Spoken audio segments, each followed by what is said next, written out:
Yan, kumukulo na. Lagay na natin yung sahog. Papaya tayo ngayon sa gata. May sahog na alamang ay hipon na maliliit. Siyempre, kasabay niyan, isabay na natin ang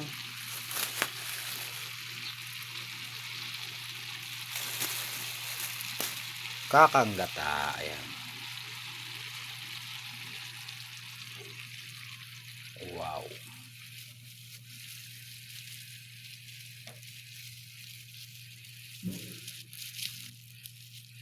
Pigayin pa natin hanggat may katas.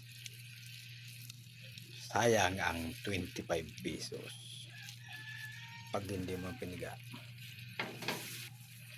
Yan. Okay nito mga kapisbok.